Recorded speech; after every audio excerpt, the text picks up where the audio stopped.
नमस्कार। कक्षा 9वीं विषय संस्कृत पाठ 7वां विषयांक सहति कार्य साधिका भाग 2।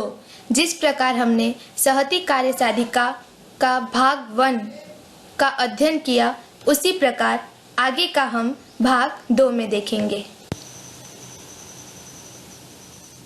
एतद्वचनं श्रुत्वा कश्चित् कपोतः सदर्पं वदत् आहा किम एवमुच्यते। यह वचन सुनकर एक कबूतर ने अभिमान के साथ कहा, अरे ऐसा क्यों बोलते हो। वृथा नाम वचनम ग्राह्यम आपातकाले हय उपस्थिते सर्वत्रैवं विचारेण भोजने अप्य प्रवर्तनम। मानता हूँ कि बड़ों की बात मानना चाहिए, परंतु सभी जगह पर उनकी बात मानने से हमारे लिए भोजन की प्रवृत्ति भी नहीं हो सकती। उसने बहुत ही सुंदर तरीके से इन वाक्यों के द्वारा सभी कबूतरों को अपनी बात में उलझा लिया। आगे वह कहता है उक्तम च, और कहा गया है कि शंका भी सर्वमा अक्रांता मननम पानम च दुर्लभम प्रवृत्तिः कुत्र कर्तव्या जीवित्यम कथम नु वा। अर्थात शंकाओं में सब घिरा हुआ है और खान पान दुर्लभ है, प्रवृत्ति कहाँ का है, निश्चित रूप से जीवित कैसे रहे।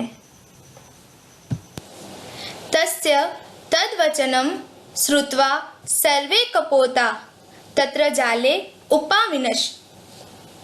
उसके उस वचन को सुन करके सभी कबूतर वहां जाल पर बैठ गए। अनंतरम ते सर्वे जालेन बद्धा अभवन। इसके बाद वे सभी जाल में बंध गए। अथ जाल बद्धा ते यस्य वचनेन तत्र संपतन तस्य कपोतस्य तिरस्कारं कुर्वन्ति सम। अब जाल से बंधे हुए वे जिसके कहने से वहां गिरे थे उस कबूतर का सब तिरस्कार करने लगे। तस्य तिरस्कारं श्रुत्वा चित्रग्रीव अवदत्। उसका तिरस्कार सुनकर चित्रग्रीव बोला, विपत्ति काले विस्मय एव काल पुरुष लक्षणम।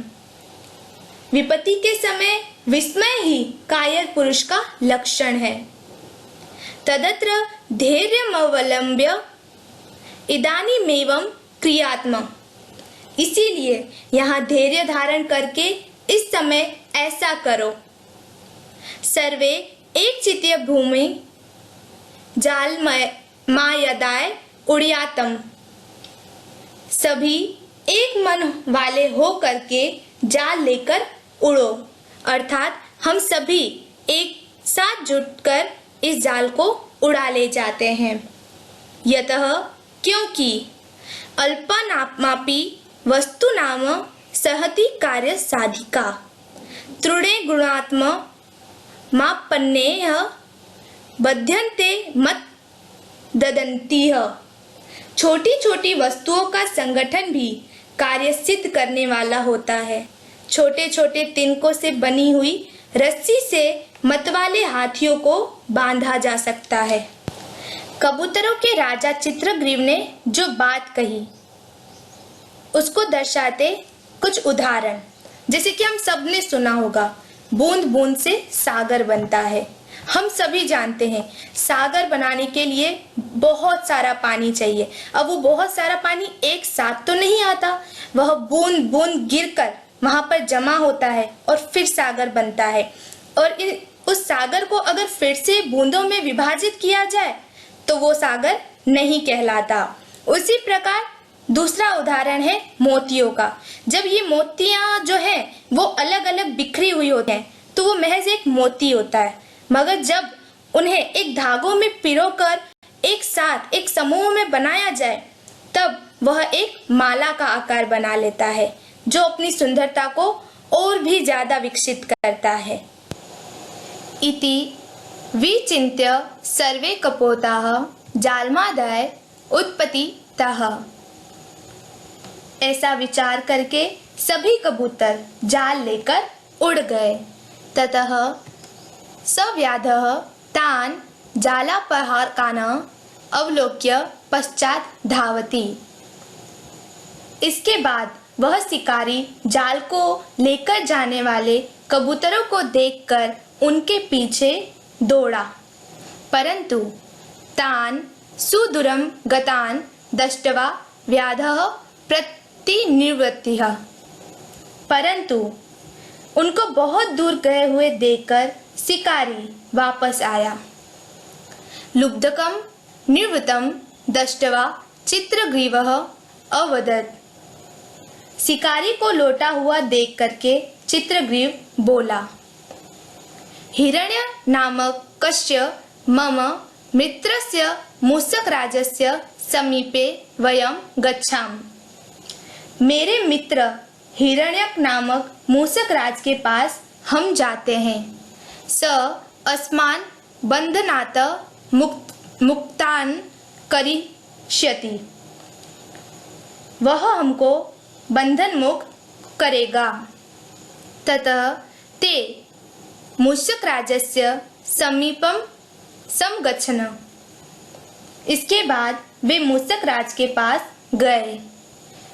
चित्रग्रीवस्य मित्रेण मूषकराजेन स्वकीये तीक्ष्णे दन्ते सर्वेषां बन्धनानि छिन्नानि। चित्रग्रीव के मित्र मूषकराज ने अपने तीक्ष्ण दांतों से सबके बंधन काटे। चित्रग्रीवोऽपि हिरण्यकस्य आभारं मत्वा सपरिवारः यथेष्टदेशान् समगच्छत्। चित्रग्रीव भी हिरण्यक का आभार मान करके परिवार के साथ मन इच्छित स्थान पे चला गया। पंडित नारायण भट्ट द्वारा रचित बहुत ही सुंदर कथा सहती कार्य साधिका से हम सभी को एक बहुत ही सुंदर सीख मिली है कि किस प्रकार कबूतर जो हैं वो अपनी एकता की शक्ति से उस शिकारी के जाल से मुक्त हो सकते हैं। वो हमें यही बताना चाहते हैं कि अगर हम सब एक साथ एकजुट हैं तो हम हर मुसीबत का सामना कर सकते हैं। मुझे आशा है आपको ये कहानी बहुत अच्छे से समझ आई होगी। अब जैसे कि यहाँ पर बताया गया है स्वाध्याय जो आपकी पाठ्य पुस्तिका है उसके पीछे दिया गया है, उसे आप हल कर दीजिएगा। और यही हमारी इस कहानी का समापन होता है।